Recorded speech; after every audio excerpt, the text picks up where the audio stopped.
ہے side issue, اصل issue ہے فلسطین کا جو شروع ہونے والا ہے. بھٹی دہکے گی وہاں. ظاہر بات ہے کہ اگر کوئی بہت بڑا اقدام ہو جاتا ہے فلسطینیوں کے خلاف، اور اگر واقعتاً مسجد اقصیٰ اور مسجد قبۃ الصخرہ گرا دیے جاتے ہیں تو طوفان اٹھے گا عالم عرب میں. یہ حسنی مبارک ہو یا شاہ خالد ہو یا کوئی اور، یہ نہیں روک سکتے اس طوفان کو. نوجوان خون اٹھے گا، غیرت اور جو بھی حمیت ہے. مسلمان ان پڑھ سے ان پڑھ اور بالکل بے دین، وہ بھی مسجد کی حرمت پر کٹ مرنے کو تیار ہو جاتا ہے. مسجد تو بنا دی شب بھر میں ایمان کی حرارت والوں نے، من اپنا پرانا پاپی ہے، برسوں میں نماز ہی بننا سکتی ہے. وہ چاہے کانپور کی مسجد سے مسلمانوں نے جانے دی، چاہے وہ شہید گنج کی مسجد سے مسلمانوں نے جانے دی، چاہے نماز نہ پڑھتے ہو، لیکن یہ جو حرمت اور یہ جو حمیت، یہ غیرت ہے، اس سے جو طوفان اٹھے گا یہ ہوگا اس ملحمۃ العظمی، اس کی طرف پیش رفت. کتاب الملاحم سے احادیث کے حوالے سے کہ جن جنگوں کا حوالہ دیا حضور نے، پیشن گوئی کی ہے، اس کا نقطہ آغاز تھا خلیج کی جنگ. صدام حسین نے اسے کہا تھا یہ مدر آف وارز ہے، ام المحارب، یہ ایک جنگ نہیں ہے. اس کا نقشہ بھی حدیث میں موجود ہے، پیشن گوئی موجود تھی، اس وقت بھی ہم نے شائع کی تھی. لیکن اس میں جو جنگ اب ہونے والی وہ الملحمۃ العظمی. ملحمہ کسے کہتے ہیں؟ لحم گوشت کو کہتے ہیں، اور قصائی کی دکان کو عربی میں ملحم کہتے ہیں، جہاں گوشت کے ٹکڑے کیے جاتے ہیں. آج کل بشیروں سے ہوتے ہیں، اب جو ہے وہ ہاتھ سے چھریوں سے نہیں ہوتے، لیکن ٹکڑے ہو رہے ہوتے ہیں، جسموں کے چیتھڑے اڑ رہے ہوتے ہیں. ملحمہ وہ ملحمہ ہے جس کو کہ حضور نے حضرت معاذ بن جبل رضی اللہ تعالیٰ عنہ سے روایت ہے، اس میں سے جو ابو داؤد میں روایت آئی ہے اس میں الملحمۃ العظمی، عظمی مؤنث ہے اعظم کا. آپ کہتے ہیں جنگ عظیم اول، جنگ عظیم دوم. عظیم کا باپ ہو گیا اعظم، سب سے بڑا، اور اس کا مؤنث ہے سب سے بڑی، عظمی. الملحمۃ العظمی، سب سے بڑی لڑائی. میرے نزدیک یہ وار کے معنی میں نہیں ہے، بیٹل کے معنی میں. انگریزی میں یہ دو لفظ علیحدہ ہے، وار، بیٹل. وار سالوں کو محیط ہوتی ہے، بیٹل کسی ایک خاص جگہ پر جو لڑائی ہوتی ہے. حضور کے اور قریش کے درمیان 6 سالہ وار تھی، جنگ تھی. لیکن battles, battle of Uhud, battle of Badr, یہ بیٹلز تھی، لڑائیاں تھی.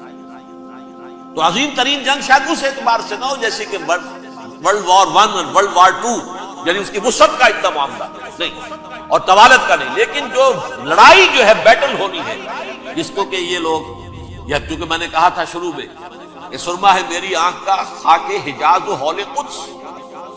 نیو ٹیسٹمنٹ کی آخری کتاب ہے the book of revelation, revelation of saint John. اس میں آرمگڈون کہا گیا ہے. ہر مجدون، یہ عبرانی لفظ ہے. ہر کہتے ہیں اونچی جگہ کو، سطح مرتفع. مجدون میگیڈو، میگیڈو ایک وادی ہے، مرتفع، وادی مرتفع. یہ ہے واقع لبنان، اسرائیل اور شام کے درمیان جو ٹکڑا، جو ٹرائنگل بنتی ہے، یہ ہے. یہاں پر بڑی جنگ لڑی جائے گی، اور یہ جنگ صلیب ہوگی، جو کہا ہے بش نے کہ جنگ صلیب. سیکنڈ ملینیم شروع ہوئی تھی تو پہلی صلیبی جنگ ہوئی تھی. تھرڈ ملینیم شروع ہوا ہے، یہ سیکنڈ صلیبی جنگ، یہ کروسیڈ.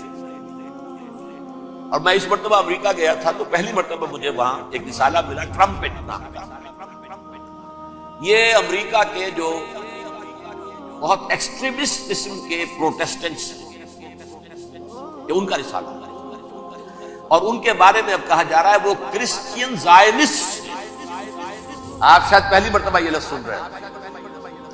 زائنسٹ تو ہم سمجھتے ہیں یہودیوں کو، کرسچین زائنسٹ وہ ہیں جو ہیں تو عیسائی پروٹیسٹنٹس ہیں، لیکن اسرائیل کے وہ حمایتی یہودیوں سے بڑھ کر ہیں.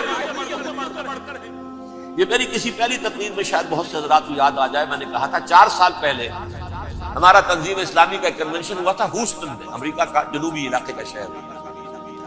ایک سیشن اس میں ہم نے رکھا تھا انٹرفیتھ.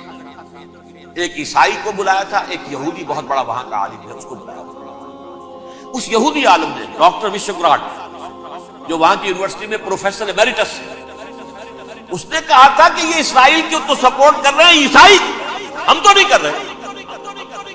جو پریکٹسنگ یہودی ہیں وہ زیادہ اسرائیل کے حق میں نہیں تھے، یہ تو سن 67 کے بعد انہوں نے اسرائیل کو تسلیم کیا۔ وہ تو منتظر تھے کہ ہمارا مسیحا آئے گا تو اس کی قیادت میں جنگ کریں گے، جیسے شیعہ منتظر تھے کہ مہدی موعود آئیں گے تو پھر ہم کچھ کریں گے۔ وہ امام خمینی نے کہا بھائی جب وہ آئیں گے آ جائیں گے، لیکن ہم کچھ راستہ زائنسٹ نے آگے بڑھ کر ریاست قائم کر لی، اور جب یروشلم پر بھی پورا قبضہ کر لیا تب جو ہے در حقیقت مذہبی یہودی جو ہے پھر انہوں نے اپنایا ہے، اون کیا ہے، اور نئے سیٹلمنٹس جو بھی بنے ہیں وہاں پر اسرائیل میں، اس میں اکثر و بیشتر مذہبی یہودی آئے، اور بروکلن کے علاقے سے سب سے بڑھ کر آئے ہیں، جو امریکہ میں نیو یارک کا ایک جنوبی علاقہ ہے، بہت بڑا یہودیوں کا بہت بڑا گڑھ ہے۔ نیو یارک کو جیو یارک بھی کہا جاتا ہے، وہ تو اصل میں مرکز جو ہے وہ تو یہودیوں کا ہے۔ اس حوالے سے وہاں پر جو کرسچن زائنسٹ کہلاتے تھے وہ اسرائیل کے یہودیوں سے بھی بڑھ کر کہیں سپورٹ کرتے تھے۔ بہرحال اس دوسری صلیبی جنگ کا معاملہ جو میں کہہ رہا تھا، ٹرمپٹ نامی رسالہ، اس کا ایک مضمون ہے دی لاسٹ کروسیڈ۔ اب یہ آخری کروسیڈ ہے جو شروع ہونے والا ہے۔ میں تو حیران ہوں کس قدر کھل کے وہ باتیں کرتے ہیں۔ رومن کیتھولکس کو وہ کہتے ہیں کہ یہ شیطان ہے، یہ پوپ شیطان ہے، یہ یورپ کو اس نے جمع کیا ہے کرسچینٹی کی بنیاد پر، اور اس میں زیادہ تر کیتھولکس ہیں۔ آپ کو معلوم ہے برطانیہ بڑی مشکل سے شامل ہوا ان کے ساتھ، اس لیے کہ وہ پروٹیسٹنٹ کا سردار تھا، ابھی پوری طرح نہیں ہے۔ یورپ جو ہے وہ رومن امپائر دوبارہ یہ کھڑی کر رہا ہے، اور در حقیقت یہ جو ہے یہودیوں سے بھی چھیننا چاہتے ہیں اسرائیل کو اور فلسطین کو، اور مسلمانوں سے بھی، اور یہ وہی کروسیڈ جو تھے اربن ثانی کے، اس کی تیاری کر رہے ہیں تاکہ وہاں پر عیسائی حکومت قائم ہو جائے، کیتھولکس کی، پوپ کی حکومت قائم ہو جائے، جیسے ایسٹ تیمور میں کر دی۔ ایسٹ تیمور میں کون سی حکومت بنی؟ رومن کیتھولک، رومن کیتھولک اسرائیل میں بنے، تاکہ یہ سارے مقامات مقدسہ جہاں اسرائیل پیدا ہوئے، بیت حضرت مسیح پیدا ہوا، بیت الحم کہاں ہے؟ وہی ہے کہ نہیں؟ جہاں سے ریزریکشن ہوا ان کے خیال میں وہ کہاں ہے؟ وہیں پر ہے کہ نہیں؟ بڑے بڑے گرجے ان کے وہی ہیں۔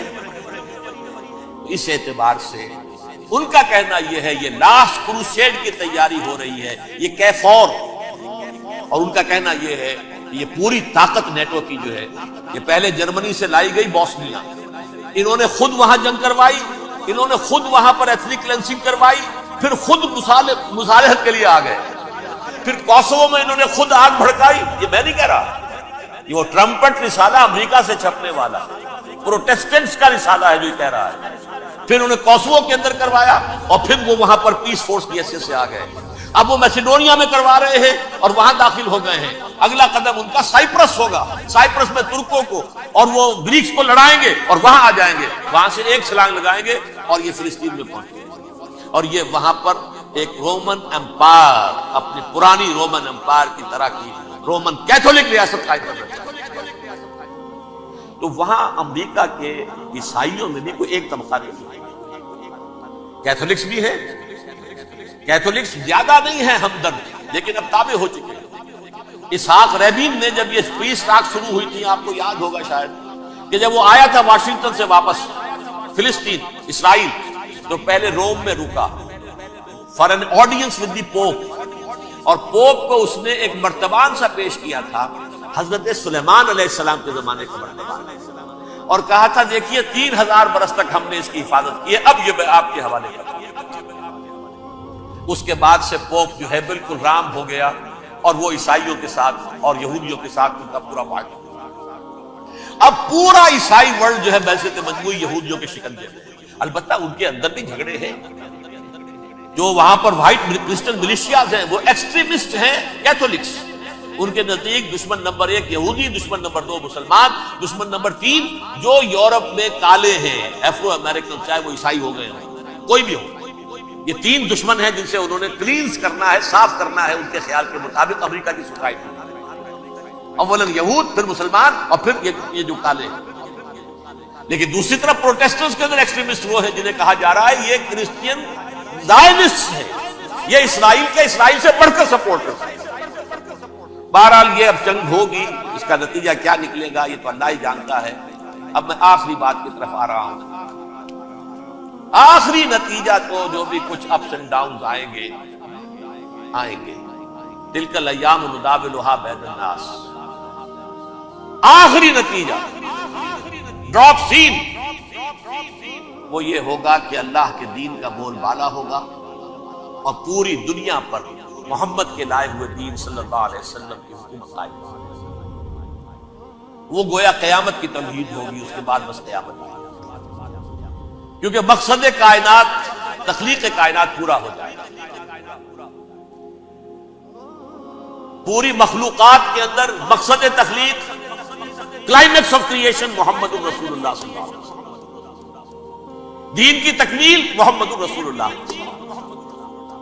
اور اس خلافت عرضی کے لیے جو حضرت آدم کو خلافت دی گئی تھی، جب اس میں وہ خلافت پوری دنیا پر قائم ہو جائے گی اس کا مقصد پورا ہوگا.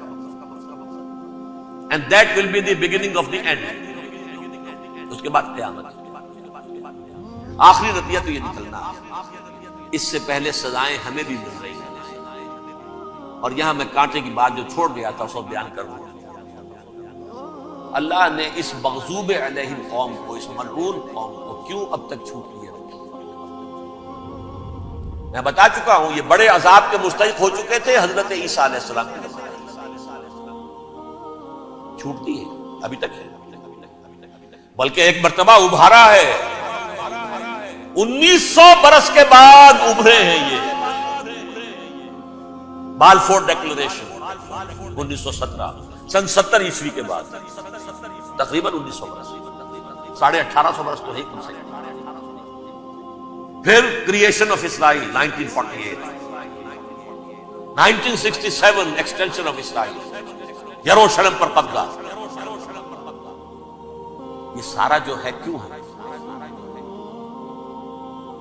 اللہ تعالیٰ اس خیر امت محمد صلی اللہ علیہ وسلم، اس کے بہترین حصے کو سزا ان ملعونوں کے ہاتھوں دیا. کیوں؟ جو جرم انہوں نے کیا تھا وہی ہم نے کیا. انہوں نے اللہ کی کتاب کو پیٹھ کے پیچھے پھینکا. نبذ فریق من الذین اوتوا الکتاب کتاب اللہ وراء ظہورہم. ہم نے اپنی پیٹھوں کے پیچھے پھینکا.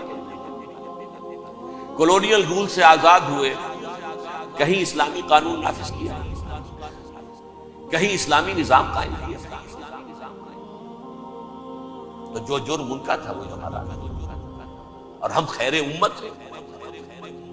آخری خاتمہ ہونا ہے یہود کا حضرت مسیح علیہ السلام کے ہاتھ میں. وہ عذاب جو 2000 برس تک ان سے چلا رہا وہ آئے گا، اور ان کے رسول ہی کے ہاتھ میں آئے گا.